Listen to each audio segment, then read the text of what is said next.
Hi folks, I thought I'd do a quick little lesson here about making chords smaller. Something I get asked about a lot in lessons. People send me messages and comments and how do you go about it and why do you do it. I'm going to call them abbreviated chords. Basically it's where you take a chord shape. It's really simple. You take a chord shape and you just use a couple of notes from that chord to voice the chord. The reason for doing this, in the example that I've just played there, that you heard on the intro track, I'm playing against the backing of a bass guitar and a Fender Rhodes type thing that I've just downloaded from Splice. I found that if I played full chord shapes over this chord sequence, to me it just sounds too full, too rich. The chords in this chord sequence are D minor 7, A minor 7, and then B flat major 7. Right? If I play these chords along with the track, you'll hopefully hear that it sounds quite full. Here we go.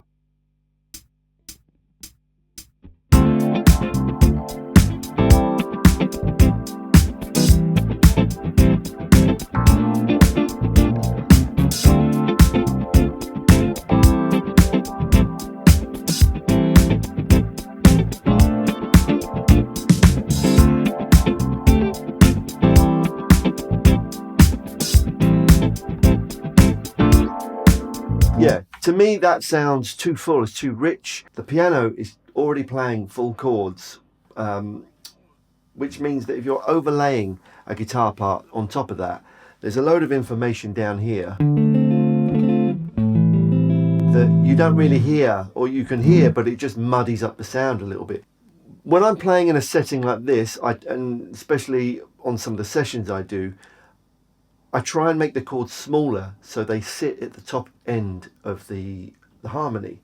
So what I'll do, the example that I played earlier, I was concentrating on just using the G string and the B string. So for the D minor 7 chord, what I do is I take this note, which is the 5th fret of the G string, and this is the 6th fret of the B string. And what that does is that gives me my minor 7th, my flattened 7th. That gives me my flattened 7th of my D minor 7 chord, and that gives me my minor 3rd of my D minor 7 chord. So instead of playing the full chord like this, I will play it like this. Just those two notes there. So how I would voice that, if I just play a little groove with it, it goes like this: 2, 3, 4.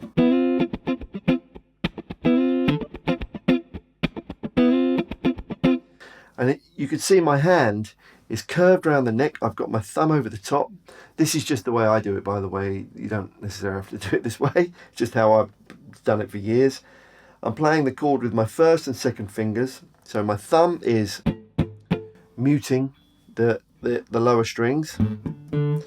And these, my 3rd finger and my 4th finger, are quite close to the strings, so I can mute.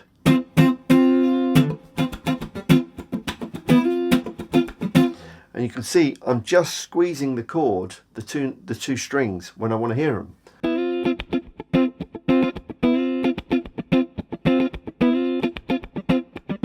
And my strumming hand is basically concentrating on the upper 4 strings of the guitar.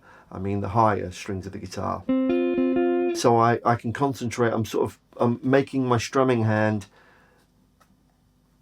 play in that area of the guitar. I'm trying to make sure I'm not strumming all 6 strings. And you can see I'm squeezing the chord when I want to hear it. So that would suffice for me for a D minor 7 chord. I'm just going to loop that first bar.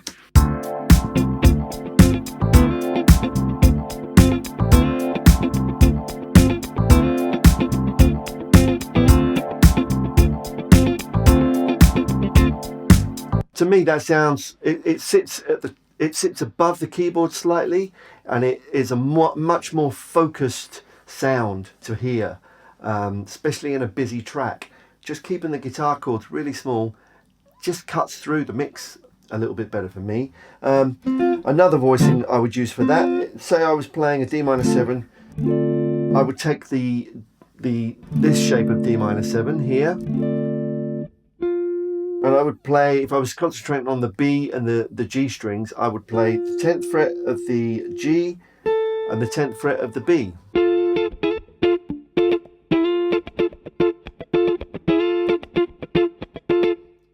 And actually, if I wanted to sort of get it even higher, I might just bar my first finger, so I'm getting the 10th fret of the G, the B and the high E string. So I get this.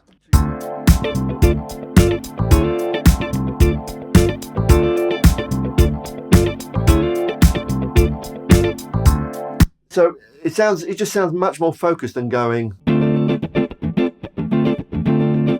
If I do it again.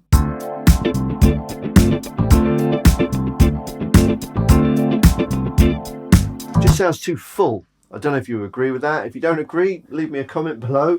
It's just something I do as a matter of course when I'm working on tracks and doing gigs. If I feel that the padding of the chords is too thick, I will definitely try to make my guitar chords smaller. So we've looked at the D minor 7 there. I will then go to the A minor 7, and I will just use the same trick that I used for this D minor 7 here. I will just play the G and the B string at the 5th fret, barring my first. D minor 7, A minor 7, just barring my first finger, right? What that gives me is the minor third of the A minor 7 and the 5th of the A minor 7. So if you just play those two notes, you're in. You know, it's going to be okay to play over that A minor 7 chord. You can even put if I want to add the high E string as well. Getting high-end information is really a really good way to get the guitar to cut through, especially with thick piano chords, strings and Hammonds and stuff like that. Breaking down chords into small bits means they become more focused when there's a lot of other stuff going on. Anyway, I digress. So back to the A minor 7. That's what I would play for the A minor 7 there. Or I would play, if I play an A minor 7 there, I would play the 12th fret of the G and the 13th fret of the B, which is the same shape as the D minor 7, right, that I did there. And then we have, for the B flat major 7, we have this chord. So in keeping with keeping on the G and the B string as much as possible, I would just take these two notes.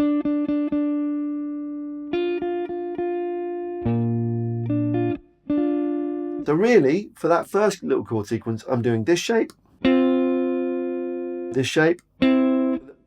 minor 7, A minor 7, B minor 7. You can see my hands barely moving, it's staying in one position most of the time.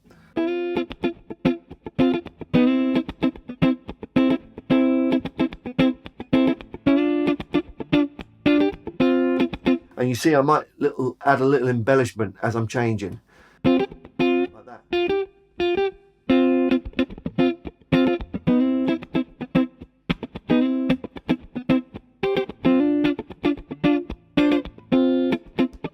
But you could do it.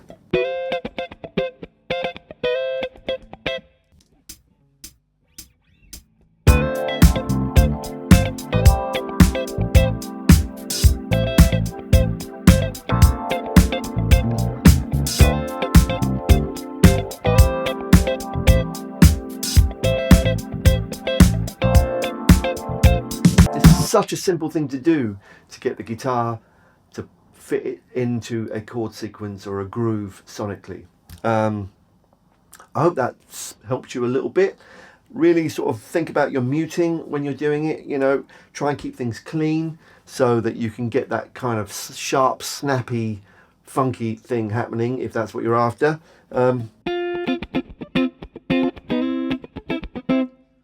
You can see the pressure I'm just putting on my fingers. Most of the time they're just muting the strings, and I only press down the strings when I want to hear them.